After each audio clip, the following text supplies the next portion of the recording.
Are you interested in effortlessly growing your Bitcoin portfolio?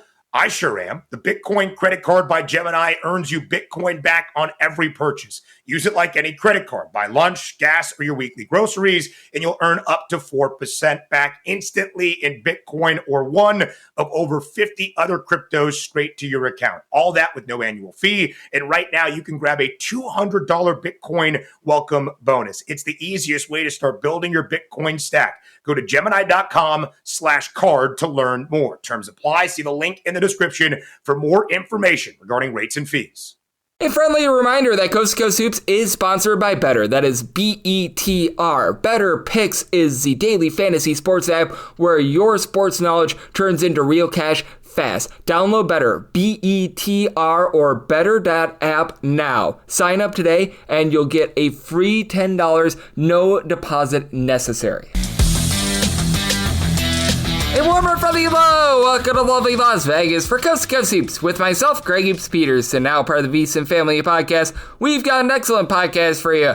I've been begging, pleading you guys to ask me some Twitter/X questions to get you guys set for the upcoming college basketball season, and you guys delivered. We got something in the Twitter mailbag that I'll be hitting upon here in segment number 1. I'll be talking about just how much/how little you want to be making on these exhibition matchups. Personally, I'm going to be utilizing a reference from a great show in the early 2000s to be able to describe that. I typically like to break out the dodgeball lines. This one is going to be fun as well, so we're going to be doing that here in a minute or two. And then in the second segment, Blake Lovell, he does such great work over at Southeastern 16. He's going to be joining me. We're going to be chatting it up with him about some of the last second things that he's looking at going into the college basketball season, some of the teams that he's feeling bullish/bearish on. What can we expect out of the new coaches in the SEC? Should there be a little bit of panic for Auburn after they lost an exhibition matchup against Oklahoma State, and so much more. So we are in for a great podcast today. If you do like what you're hearing from this fine podcast, Coast to Coast Hoops, you're able to subscribe wherever your podcast, Apple Podcasts, Google Play, Spotify, Stitcher, and TuneIn. If you have a question, comment, segment idea, what have you for this podcast, you do have one of two ways to be able to throw those in. First one is my Twitter/X timeline at @GUDET_81. Keep in mind, Larsium, they mean does not matter, so as per usual, please do send these into the timeline. And the other way is find an Apple Podcast review. If you rate this podcast 5 stars, it is very much appreciated. From there, you're able to fire in whatever you'd like to hear on this podcast via that 5-star review. And we did get in a very interesting question, and I do feel like this is a little bit more nuanced with the way that the exhibition and the secret scrimmage results are being had, but this is asked to me by the old Twitter/X at KHines1619. Kyle Hines asked me how much I'm taking these anti-air quotes here, secret scrimmage results, seriously, if it is something that I take into account with regards to my handicapping, because he noted that it's much like NFL joint practices, and I do think that that's a very fair comparison to compare to NFL joint practices. And when it comes to my personal handicapping, I really view it as the old show Whose Line Is It Anyway, with Drew Carey, Ryan Stiles, Wayne Brady, all those guys. That was one of my favorite shows as a kid. Everything's made up and the points don't matter. As a matter of fact, the secret scrimmage result leaks on social media have gotten to the extreme to where there was a secret scrimmage result between LaSalle and Rutgers where apparently LaSalle had gotten the job done against Rutgers. The thing was, if you ever remember the show, like the Fact or Fiction show, it was on Sci-Fi way back in the day. You'd have the guy with the scruffy beard being like, nope, not this time. The writers made this one up. It was a completely made-up result. LaSalle and Rutgers never actually played each other in a secret scrimmage, and they were leaking that secret scrimmage result from a secret scrimmage that did not happen. It is very, very much a lot of tomfoolery that you're seeing out there on social media right now. I don't put a lot of stock into it whatsoever. Now, the ones that I will put a little bit of stock into are like these televised exhibition matches where you're able to put your eyeballs onto what you're actually seeing. You're seeing, all right, this coach is actually taking it seriously. All right, this team is having a B-Action fun time. Okay, these guys are playing their starters. Okay, these guys are putting in there a lot of freshmen that we're probably not going to be seeing a lot of during the season. Those are the sorts of results that you can take seriously. Like, for example, Tennessee versus Duke. That was a scrimmage/exhibition result that you can take a little bit seriously. Is that going to be an end-all be-all? No, but I mean, it's worth more than nothing whatsoever. if you have like some sort of a leaked scrimmage result where it's like, oh, umpteen team beat umpteen team 72-62, you have no box score whatsoever, you have no idea what the concept is. And we've had Ryan McIntyre of the Sports Gambling Podcast Network join me all throughout the offseason, and he talked to me about this. He was a part of that coaching staff when South Carolina actually made it to the Final Four. I think he was a graduate assistant or something like that. The year that South Carolina made the Final Four, they were getting housed in their exhibition matchups because Frank Martin was trying out a bunch of different things. He was trying to set his rotations. He was not really concerned about the results that he was getting in those exhibitions. He was just concerned about getting set for the upcoming college basketball season. And that is so key with regards to what you're getting right now in college basketball. There are some coaches that, yeah, they would like to be able to win, and that's just human nature. I don't care if you're playing pickup with your buddies, if you're playing with your kids or something like that. You always want to be the victor, and you always want the best result humanly possible when it comes to any sort of a competitive event. That said, when it comes to getting set for the upcoming college basketball season, there's a lot of coaches that they're just looking to see how guys are performing in situations, how they maybe play with a different set of guys. Maybe you go with a small ball lineup that doesn't pan out. Maybe you try out a small ball lineup that does pan out. That's what these coaches are trying to figure out. So with these secret scrimmage results, they're not really being utilized too much with regards to my handicapping. Again, some of these exhibition results where you can tell that the players are taking it very, very seriously, the coaches are coaching like it's an actual game, you can maybe put a little bit into that. These, and air quotes, your secret scrimmage results where you've got absolutely no scorecard whatsoever and you just don't know how the game went, I really can't. So hopefully that does answer your question, and a man that does a great job of being able to evaluate this great game of college basketball is Blake Lovell. He's going to be joining me on the flip side right here on Go Soups with myself, Greg Peterson, now a part of the VSiN Family Podcast. For anyone that is new to VSiN, well, I wish you a friendly hello. This is an attention to anyone that is new to VSiN because you're able to get some free stuff with our daily newsletter. It's a great way to catch up on everything that's happening in the sports betting world. It's delivered straight to your inbox every single morning. VSiN's newsletter offers picks, data, strategies for the day's betting menu, and so much more. Sign up for free today over at VSiN.com/newsletter. That's VSIN.com/newsletter, and start receiving your free newsletter tomorrow morning. That is VSIN.com/newsletter. Stay ahead of the game and bet smarter with VSiN.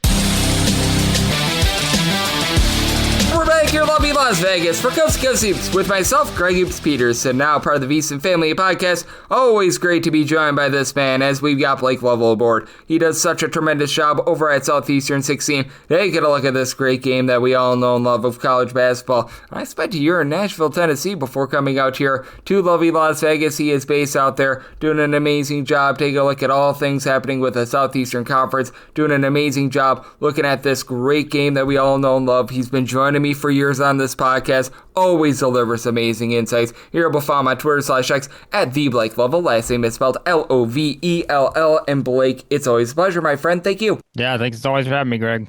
Blake, we've talked a lot during the offseason, and certainly it's been a wild ride to get here, including a coaching change over at Auburn, few guys that changed schools 500 million billion times, but what are some of the things that you are looking at here in the final few days leading up to the upcoming college basketball season? Because I always look at this like it's a research paper where you want to take as much time as humanly possible, and are there a few different things that you're taking a look at now that maybe you weren't looking at towards the beginning part of the offseason? Yeah, I think, as always, you take what you see in exhibition games or what you hear in secret scrimmages, you take it for what it is, right? It's not the end-all, be-all. It's not the finished product. We know that. Someone could come out and score 40 points in an exhibition game. And maybe, hey, certainly that's an impressive performance, and we're going to look at that moving forward. But, they're not going to score 40 points a game. And I think it's like you have to sort of balance what you see with kind of what you can project ahead to. And I think that's the thing kind of for me now that we are this close and pretty much you have all these high profile,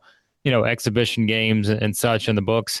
You can at least take away, again, maybe the skill and see how certain players are adapting in all those things. And so that's kind of where I'm at, as we get ready for next week. And obviously, there's some pretty big games right off the jump in terms of, some high profile games in the first week and all that, just even outside the SEC. Yeah, I think that's where most of my focus is at. Reading what coaches have said, kind of looking at what we've seen in these exhibition games and such, and then maybe seeing how they adjust that going into that first week of the season. And then, of course, beyond, into December and getting into conference play and all that.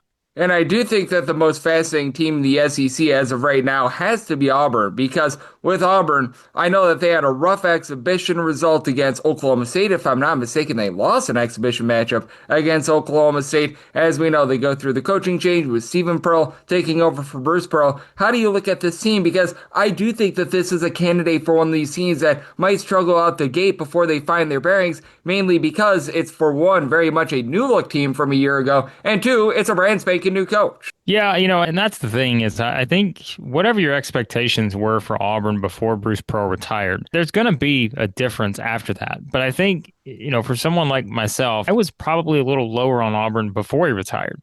And that was really not through anything other than it's just a different roster, Greg. I mean, it's just sort of a completely different look this year. And, other than Tahad Pettiford returning, like there's just not a lot to go off of with what we saw from that team last year that, again, had historic resume in terms of what they were able to achieve. And so I think that, was always going to be one of the teams for me, is really trying to figure out what Auburn can be this season. And like you said, you can certainly look at some things in the exhibition game against Oklahoma State. They're going to want to play better defense, that's for sure. But, you could also look at some of the positives and see that, yes, like Keyshawn Hall is going to come in, I think, be just fine for this Auburn team. Him and Tahad Pettiford are going to carry things for this group. But I think the question is, beyond that, in terms of scoring production, how does it sort of, pan out for this team? And I think it's a fair question based on just how different it is. I still think they're going to be pretty good. I'd still be surprised if they're a team that's anywhere near flirting with missing the NCAA tournament or anything like that. But you've got a lot of new faces, and I think you want to see how all those guys mesh together in terms of the chemistry. And we could say that about a lot of other teams, sure, but this is a pretty extreme example where their coach retired right before the season. And I know Stephen Pearl has been there and all that, but it's sort of one of those where, has he been in those situations before where Auburn's down 4 with 2 minutes to go or something? Like, you have to push the right buttons. It's an important game and all of that. Like, I think that's where we learn a lot about this team, early on, especially in the non-conference, because this, Greg. I mean, they've got a brutal non-conference schedule. So we'll know pretty quickly, I think, how things are going to come together for them. To me, it's like once you get beyond the knowns, which, like I said, feel like Pettiford and Hall and, Keyshawn Murphy, who's been in the SEC, then I think you've got some questions as to how everything else pans out from a rotation standpoint, defensive standpoint, and so forth. Yep, exactly. And I do think that it's going to be very interesting to see how this team is going to be able to operate moving forward, as Blake Lovell, who does such great work over at Southeastern 16, he is joining me right here on Coast to Coast Hoops. And I do think that there's a lot of teams of fascination coming into the season. And with regards to the SEC, obviously, Auburn, I would say, is probably the biggest team that we've done a 180 on, but how do you take a look at the other new coaches in terms of what we're going to be able to get over at Texas and Texas A&M? Because I do think that those are two teams of fascination as well. Obviously, two coaches that have some very good experience. Bucky McMillan has just been in the SEC for a long time, and when it comes to Texas, Sean Miller, he certainly has coached college basketball a long time, not so much in the SEC and not so much in the South other than Arizona, but that said, I do think that these two teams are going to be very much wild cards and are going to be teams that could be very volatile, in my opinion, during the season as well. Yeah, I think one of the things, at least for me, that I'm tracking with these two right off the bat is I think they're very similar in that I really like their first group, and I really like sort of the way that I think they're going to be able to play with whatever their starting five winds up being. I think we have a much better idea of what that looks like for A&M. I think you could sort of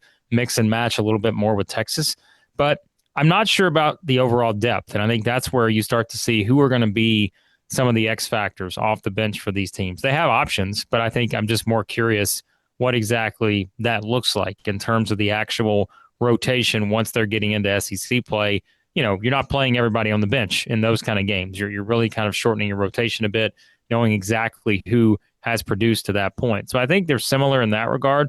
I think they both, have the potential based on kind of, again, that first unit that they're going to sport to really, be surprise teams in the SEC, finish much higher. I think A&M, I've seen them pick very low by quite a few people, and it may wind up being the case. There may be an adjustment to Bucky ball right off the bat. But when I really do look at kind of this unit that Texas A&M has that they're going to trot out, to start every game probably, I feel pretty good about them matchup-wise against a lot of SEC teams. Now, again, what happens beyond that, I'm not sure, once you get into foul trouble and all that kind of stuff, which is going to happen in a league like this. But I think A&M's got some upside. But you're always, again, going to have questions. It's a new coach. It's a new system. completely new roster. Like, there's a lot of unknowns, and you can't really guarantee that it will be a success. But I think with Texas, Sean Miller, I think, is just going to find a way to win games. And, he's got some of these older guys like Tremont Mark. How many important games has this guy played in at this point between Houston and Arkansas and Texas?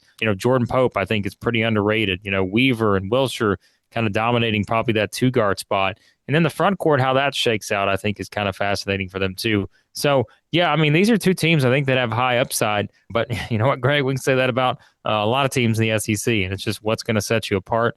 Not exactly sure just yet with these two teams. Yep, it is going to be really interesting to see what we get out of both of those teams. And man, it's going to be a lot of fun to be able to take a look at really the entirety of the SEC. And you mentioned it off the top, and I want to come back to it a little bit more, that we are going to have some big games in week number 1. As a matter of fact, night number 1. And a team of intrigue is Florida, because they get tested right away out here in my neck of the woods in lovely Las Vegas. They take on Arizona. We just talked about Sean Miller. That's a place where he used to coach as well. How do you take a look at this Florida team, both with regards to that game against Arizona and overall? Because I do think that there's going to be high expectations for Florida. Certainly there's going to be high expectations for Arizona, and I think we're going to know right from the jump what we can expect out of Florida, because unlike last year where they came from out of nowhere and they just dominated bad competition, they're challenging themselves right away, night number 1. Yeah, I'm glad you asked me that, Greg. We literally did this preview a couple hours ago, Yes. And it's very fresh on my mind because I tell you, I went into this,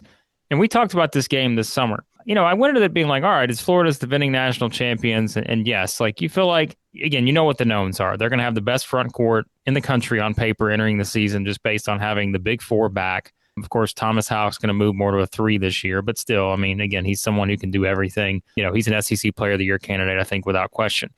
But we have our questions about what's the chemistry going to look like between the guards with Xavier Lee and, also Boogie Fland. And again, kind of seeing what Boogie Fland you're going to get, because we know in terms of, again, upside, that there may not be 5 guards in the country that have the kind of upside that he has when he's at his best. But, there were injuries last year, and we'll see exactly how he acclimates to this new roster and new system. But I tell you, when we were talking about this game, I think Arizona is the kind of team that if you're looking at this for a game 1 for Florida, and, certainly I know there can be fan bias and all that, Greg, as you know, I mean, come on, that would never exist. But I know there's a lot of people that are kind of like, well, Florida's just going to go in and dominate this game. I don't think so. And they may wind up being that good, right? It's the defending national champion. You wouldn't be shocked by it. But I think this Arizona team on paper looks really, really good. And I think you've seen some of the things here early on with Tommy Lloyd and some of the things he's talked about with his team, and feel like obviously the newcomers, I mean, Mo Krivas, missed basically 2-3 months of the season last year, just had a dominant, I think, rebounding performance in the one game against St. Mary's. Toby Awaka didn't play in that one. I think Krivas had 17 rebounds. And I think when you have those two guys and sort of having them go up against this front court of Florida, and of course there's Koa Pete and guys like that, I think it's a kind of fascinating matchup here. And, you feel like that's going to be an area that both teams consistently have an advantage on their opponents this year is their front court play and just the size and physicality they play with. But I'm curious to see, as you know, Greg, we talked about it last year, Florida are a very relentless team on the glass, and just curious to see how Arizona handles that. But I think their guards, very physical. Jaden Bradley can be physical. Braden Berries, of course, comes in. I think a very physical guard just with a makeup of his size and all that. I'm really enjoying kind of looking at this matchup on paper because I think this is going to be a really good game. And again, if I'm a Florida fan, I don't know that I'd be that upset if I lose this opening game to Arizona, because I think that's going to wind up being a really good team. It's just, I think for the Wildcats, rebounding and can they maybe get any points from the perimeter? I think that may be a storyline this season for them. But as you know, too, Tommy Lloyd wants his teams to attack, get to the free throw line, shoot a lot of layups. And this team, I think, kind of has the makeup to do it. Yep, I think so as well. And I know that I might not be making buddies out there with a lot of people that are listening that are SEC stands, but I will throw this out here. How much do you take a look at perhaps the top 5 and the top 6 of the SEC and the Big 12 and compare and contrast? Because the way that I look at these two conferences, I actually think that the top 5 or 6 teams in the Big 12 might be a little bit superior to that of the SEC, but I look at the bottom teams in the SEC as being much better than that of those in the Big 12 as well. I don't know how much you agree/disagree with that, but that's sort of the takeaway I have this year. And I think that these two conferences are going to be very much neck and neck for top conference in all of college basketball. Yeah, it's funny you mentioned that because that was one of the things we brought up when we did our Florida-Arizona preview is I'm like, if Arizona is the team with the 6th best odds to win the Big 12, like that tells me something because, again, I think Arizona is a very, very good team that can be Elite Eight or better type good if it all comes together this year potentially. And so I think it does tell you a lot about that, right? Houston is certainly a national title contender. Obviously, BYU, when you have a star the way that they do, they're going to win a ton of games this year. And then, of course, Texas Tech and Iowa State and Kansas, you kind of know what you're getting from them. And so it's a great point because certainly, like I said, I think you could probably look at some of these top SEC teams. You can certainly pick out the strengths and be like, all right, this is going to be a clear deciding sort of factor for this team that may separate them from the competition. But you can also, like I said, maybe pick out a team that I've seen, a lot of people put in that 6th spot, and that's Auburn. We mentioned a lot of things there where there was just a lot of questions potentially you could have about this team. And if that's the 6th best team in the SEC, even Tennessee, right? They're already, I'm sure you've seen this, Greg, like Tennessee fans see one exhibition game against Duke in the second half and they're like, uh-oh, our offensive performance against Jacoby Gillespie, Nate Ament had bad shooting performances. Here we go again. You can certainly go into it looking at teams like that and trying to be like, all right, do we have more questions with some of these SEC teams at the top than we did last year? How does Alabama replace Mark Sears and guys like that? I think they're going to be fine, but still, it's a worthy question. Arkansas, they've looked good offensively most of the time in these exhibition games they've had, but we know that's kind of been, unfortunately, a staple of Cal's teams at times, is they just kind of get stagnant offensively. So there's a lot of things you can point to and maybe have more questions with some of the SEC teams than we're used to. I still think it's probably going to be neck and neck between these two, but you make a great point because, man, these teams at the top of the Big 12, like I said, if Arizona is projected as maybe the 6th best team, I don't know. We'll see how it plays out in game one, but I think that's a pretty good spot if you're the Big 12. Oh, exactly. And I do think that it's going to be a lot of fun to watch both of those conferences. We're going to be seeing a very high level basketball from both, and how it's going to pan out, that's going to be the intrigue moving forward. As Blake Lovell does such great work over at Southeastern 16, he's joining me right here on Coast to Coast Hoops. And Blake, this will be the last time we chat before we get actual games in our lives.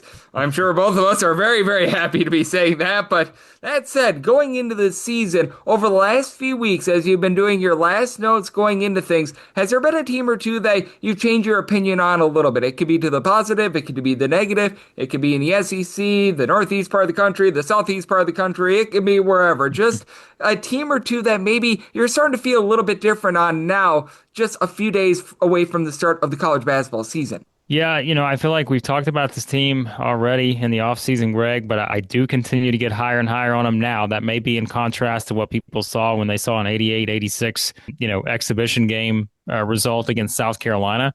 But I'm high on NC State, and yes. I think I continue to feel that way about this team, regardless, again, of anything that we may have seen in the exhibition cycle. I just feel like when I study them more, I think that they have what it takes, and I've said it many times, like people can say what they want about Will Wade. The guy wins games, and I think it's the kind of roster, obviously, with Darian Williams coming in and just kind of seeing, I think, what they're going to put out there, that they're a work in progress like a lot of other teams for sure. But I feel like talk about top of conferences, like the ACC, to me, is certainly going to be very improved this year, and I think that'll make the ACC-SEC challenge a lot more than it was last year, which was very one-sided, as we know, a 14-2 result. So I put NC State on that list in terms of the positive, and I think, and maybe this is one that people elsewhere have also jumped on the train a bit, but I mean, it's Iowa, Greg. I think, kind of seeing what we saw with Ben McCollum and what he was able to do at Drake, and now coming over and feeling like, all right, this feels like the perfect fit for him to kind of have a roster here, of course, led by Bennett Sturt, and seeing the things that maybe they're going to be able to do. Like I mentioned a minute ago, what sets you apart? I feel like Iowa's got several things that are going to be able to set them apart in the Big Ten. And so that's a team that I know is going to play in a very, very tough conference. I know kind of where the analytics have them going into the season and such, and it is a very, very tough conference. We understand that, but I wouldn't be surprised at all if we're looking up and maybe they're a bit of a surprise to some people. I don't even remember where they were picked in the Big Ten preseason poll or anything like that. But I know the analytics have kind of gone back and forth on them a bit, but just with their style, right? We know how they're going to play. There are no questions as to the approach they're going to take, offensively and defensively. And we'll see kind of how it goes. It's not the same, but we kind of mentioned it with bringing Buckyball to the SEC. And now you have Ben McCollum bringing sort of, I think, trademark style you're going to see there for Iowa. So two teams that I find kind of fascinating entering the season, NC State and Iowa. I do think that both are going to be so interesting because with Iowa, so many of those guys were at the Division II level just a little bit over 12 months ago as well. You just don't see stories like that, but what you do see is Blake doing absolutely incredible work looking at this great game that we all know and love of college basketball. Blake, you've been joining me all throughout the offseason. I know that you're going to be joining me throughout the season. You're such a wealth of knowledge. Let the good people at home know it's all on tap for you and how people can follow along on social media and other platforms. Yeah, like I said, Greg, you can find us Southeastern 16 on YouTube. We're already doing our sort of, game previews / predictions. We always have fun with those. We'll be doing quite a few more national ones as well this year to kind of knowing that the SEC has a lot of huge non-conference games. So we'll be looking at those teams pretty regularly as well in the non-conference. So yeah, check it out, Southeastern 16 on YouTube, and everything else college basketball related. You can follow me on Twitter /X at the Blake Lovell. And Blake does such an incredible job taking a look at this game of college basketball. He's been joining me for years on this podcast. You can expect to hear him quite a bit throughout the season as well. Every single time he joins me, he lends such great insights and did so once again today. So big thanks to Blake for joining me on Coast to Coast Hoops, now part of the VSiN family of podcasts. And if you do like what you're hearing from this fine podcast, Coast to Coast Hoops, you're able to subscribe wherever you hear podcasts, Apple Podcasts, Google Play, Spotify, Stitcher, and TuneIn. If you have a question, comment, segment idea, what have you for this podcast, you have one of two ways we offer those in. First one is my Twitter /X timeline at @GUNet_81. Keep in mind, there's EM. They me does not matter, so as per usual, please do send these into the timeline. And the other way is find an Apple Podcast review. If you rate this podcast 5 stars, it is very much appreciated. From there, you're able to fire in whatever you'd like to hear on this podcast via that 5-star review. I'm with you guys every single day on this podcast. We're up to 2,170 straight days without a missed college basketball podcast, so we've been relatively money in the bank there. We've got a few more 2-part conversations that we'll be having. I'll be taking a look at injury information and all that good jazz along the way as well to get you guys set for this upcoming college basketball season. But once Monday, it's picks and analysis on every single game, every single day. It is back in our lives. Boy, do we need it. Boy, are we going to have some fun with it. So I appreciate you tuning in today, and I'll be back with you once again tomorrow. Thank you.